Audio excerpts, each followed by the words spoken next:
So, hi, this is an Ultimaker 2, and here in the library we use PLA, which is a corn blade based plastic, because if we were to use normal plastic, it would be really smoky and it would have all these chemicals while it was burning, and it wouldn't be safe to be in the library anymore. So yeah, that's what we use.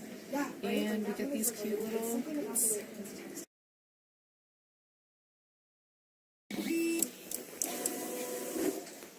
So what happened here was the machine is taking some time to heat up to the right temperature. Oh, it's heating up.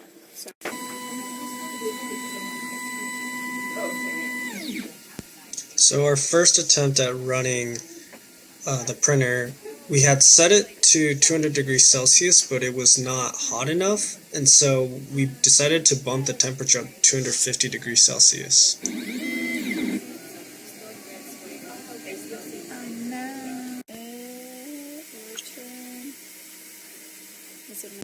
Now she decided to check the back of the machine as well, and what you see here are two cords going into the machine. One is the blue cord, which is the PLA based plastic, and the other one is the power cord, which essentially heats up the heater part of it. And what happens is the heater essentially melts that blue PLA based plastic, and it becomes kind of like a molten form so that it is able to lay it in whatever fashion it pleases.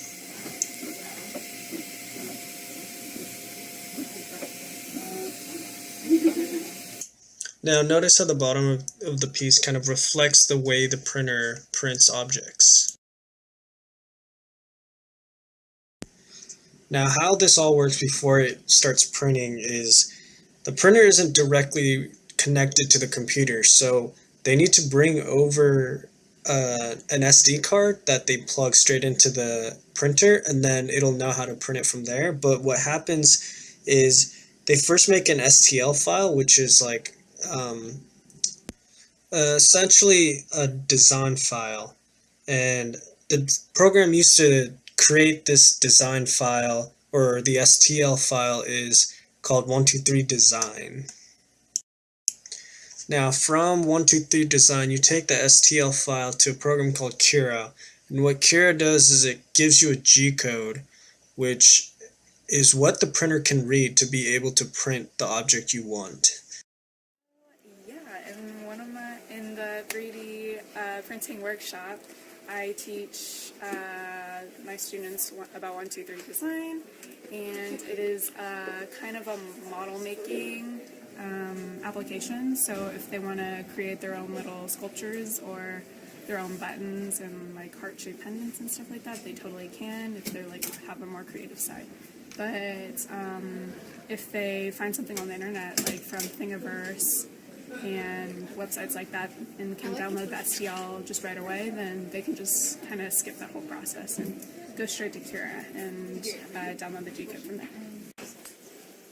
I have here, I can choose a sphere if I want to. I'm going to delete that one. And I can put a little box here, and then move these guys around. Thank you.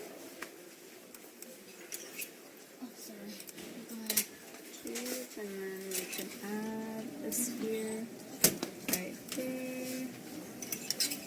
And what's tricky about 123 design is that it's really finicky with where you place your objects. So as you can see here, I'd have to be very meticulous and kind of be this is where I want it, right there. And such. Then I can, or